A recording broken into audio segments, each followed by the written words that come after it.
Hey guys, LambDog76 back again. Find myself wishing I had banked some of these videos like I said I was gonna do.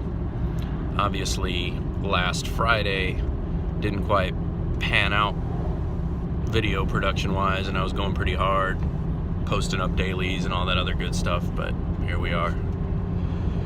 This video about MrLockandLoad video, I think it was just MrLockandLoad, but it might have been MrLockandLoad video. Either way, it marks the decline of my popularity trend.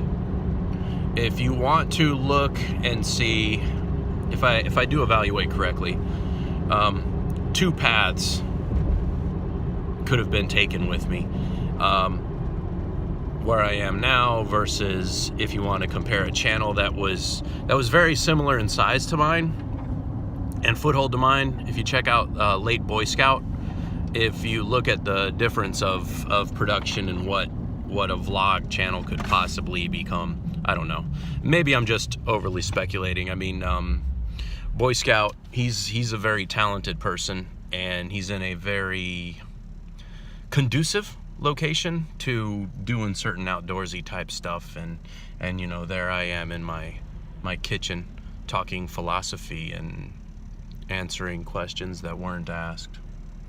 But MrLockandLoad video, he's an interesting guy, very high-strung young gentleman, remarkably well equipped, claimed to be a Marine Corps veteran, and speaking of militia groups, had what seemed to be his own team and a place where they could do fire and maneuver drills.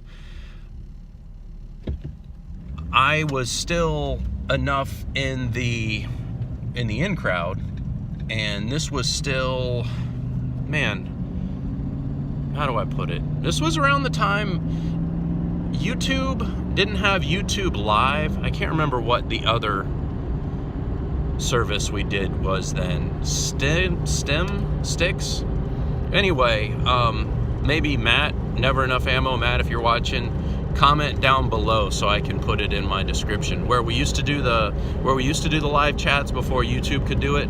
Answer me that if you could. I can't remember for the life of me. Wow. It'll come to me as soon as I shut this video off.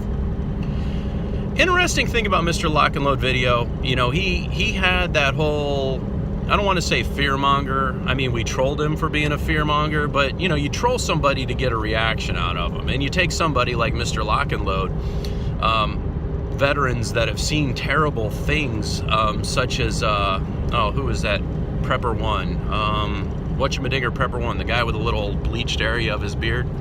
You know, you take guys that have been to Iraq or Afghanistan that have seen terrible third world things, and they come to this understanding that there isn't anything that truly separates the first world from the third world, and they respond accordingly. You know, they default to their defensive and dangerous training. However, their defensive and dangerous training no longer has adequate context. I mean, when these people are overseas, they have a particular mission, in theory, and they are directed by superiors who can make decisions, control them, meter them back. And if they are operating stateside, there's no real regulation. They're not well regulated anymore. There's no checks and balances. There's nobody to say, no. In the case of MrLockandLoad video, that siren is not because it's the end of the world. That siren is because it goes off to test the system every Friday at 12 noon. MrLockandLoad, though, great videos, great content, really interesting person, extremely well spoken, but again, high strung. One, either burned out, or two, you know, got in trouble, or three, grew up. I hate to say it that way. That's rude of me, and I don't intend to be rude. So thoughts and comments down below, as opposed to Facebook. If this were Facebook, it'd be thoughts and prayers, but YouTube, this is thoughts and comments.